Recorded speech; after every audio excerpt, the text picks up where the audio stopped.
Hey, Josh Tigg, Running T Farms. Evening cattle move. Thought I would continue on with our Plain Truth series. Just wanted to, I know I'll probably get some questions. As you can see, the stock density is not up nearly as high on these cows. Subsequently there, the harvest efficiency is probably running at about 50, maybe 60%, which they're already in their last break today. So they'll clean some more of this up between now and 10 o'clock in the morning for their first move.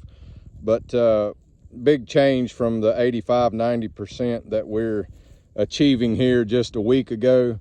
The reason is we separated our spring calving cows from our fall calving cows.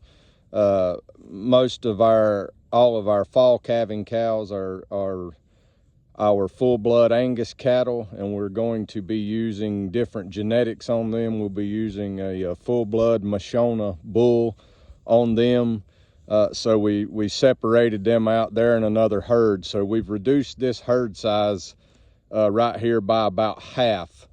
And we're grazing to that tree line down there. So I've got another couple of days here that I've got this grazing cell set up wide enough to facilitate twice as many animals. So if I narrow these grazing strips up right here, one here, one there, if I brought them closer together, it would be very skinny and long, and it's just asking for trouble. So I've got them kind of tightened up here. We've went to 3 moves a day, just because I'm not going to reset this whole lane for a couple more days grazing. The next cell over that I set will be back up, probably around 700,000-800,000 pounds of stock density, so that we can harvest this forage efficiently. But I wanted to talk about mainly the number one driver of profitability on a grazing enterprise.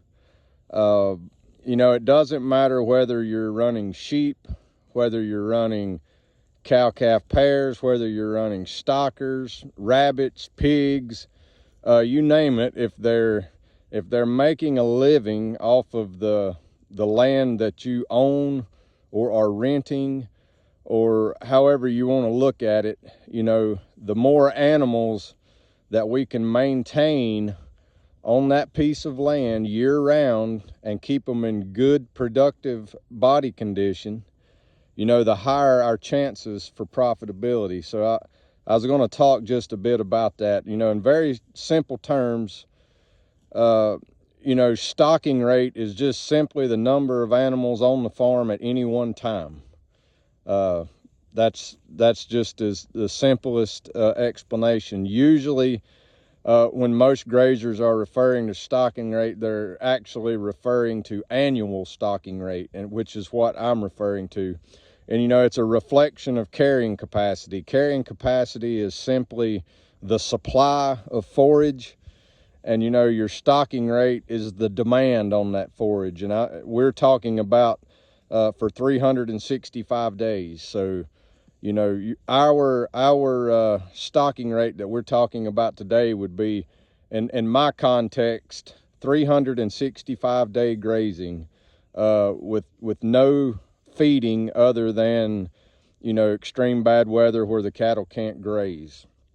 So the second thing that you need to remember about stocking rate is it can't be compared across environments, from a farm down in the south to a farm up north.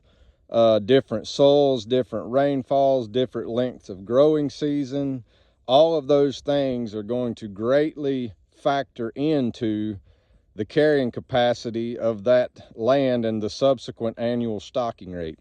So it makes sense that, way out in the Chihuahua Desert, they might have to have 20 acres to run a cow on for a year, where here on our farm, we can run 1,000 pounds of animal weight on about 1.25 acres with 365-day grazing. But we're in 2 completely different environments, 2 completely different ecosystems. So it's absolutely useless to look at annual stocking rate across environments, but it is extremely extremely beneficial to look at stocking rate in your context. You can always look on your farm and see if you are improving your stocking rate year over year.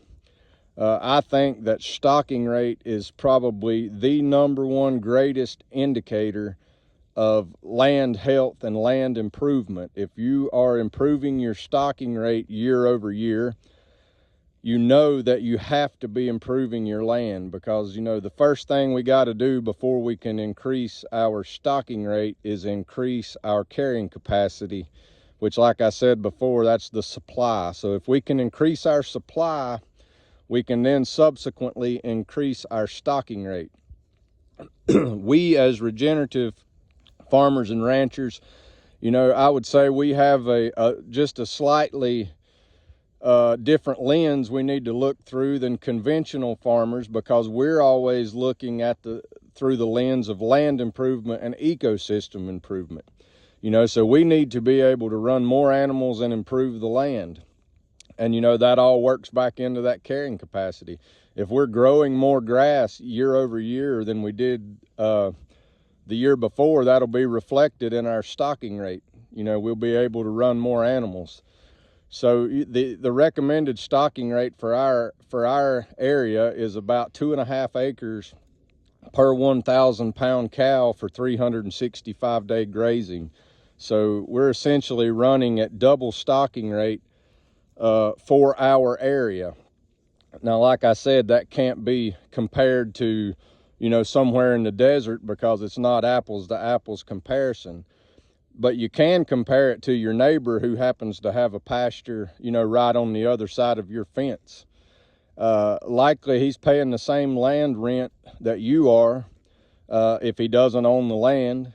And if so, and you're able to run twice as many animals on that land as he is, and you're paying the same rent, and usually as regenerative farmers and ranchers, our inputs tend to be extremely low, because we try to look after the land in a natural way.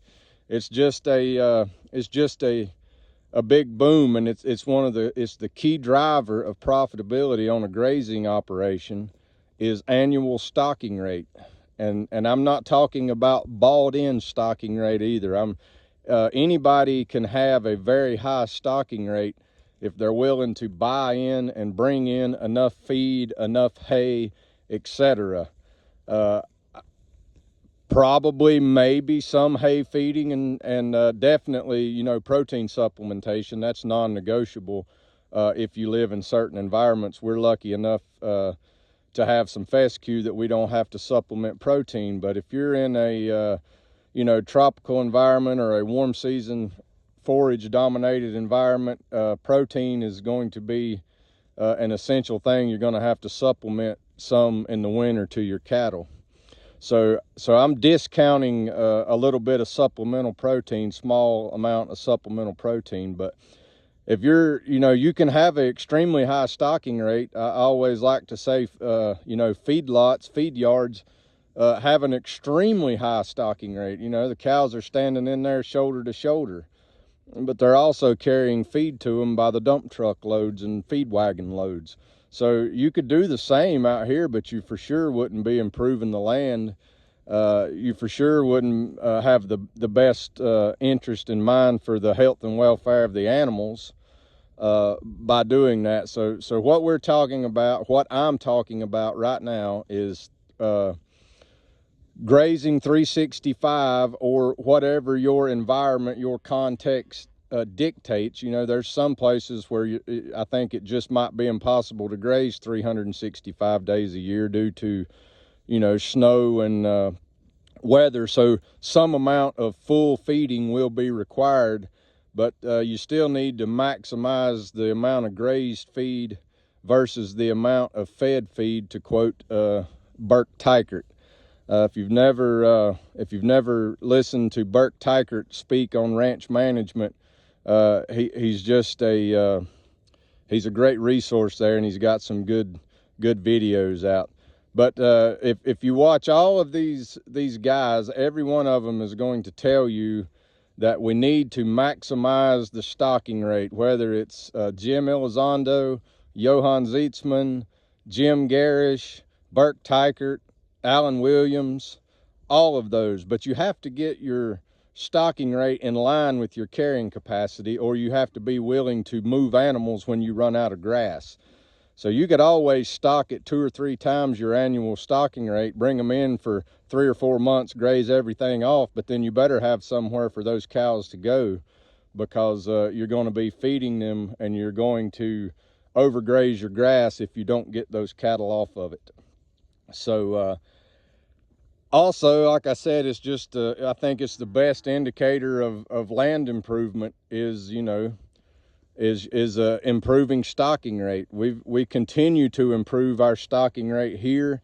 You know, it has slowed from where we started 11 years ago, but it's still improving. I think we can get to 1 acre per 1,000 pounds of animal weight with 365-day grazing. That's kind of my first goal there. And then if we reach that goal, we will likely set another one and see what we can do.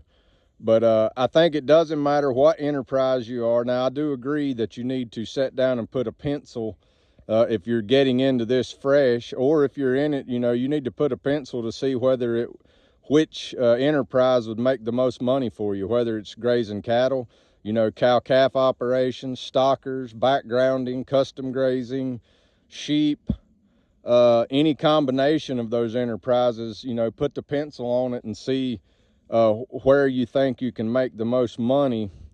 But the one constant across all of those things is that if you can increase your stocking rate and increase your carrying capacity, you know, through the management of your animals, to where you're running 10, 15, 25, 50%, 100% more animals than you were prior, or you're running, you know, double the amount that your neighbors are running, you've got a whole lot easier chance to be profitable if you're able to do that while keeping all those inputs, you know, about the same. Obviously, there's direct inputs involved with every animal. You know, every animal has to have a tag, and every animal has to have his sea salt that we feed these animals. So there's a direct cost there, you know, that you can't get around. But if we're able to run twice as many animals on the same piece of land, we've effectively spread that rent cost.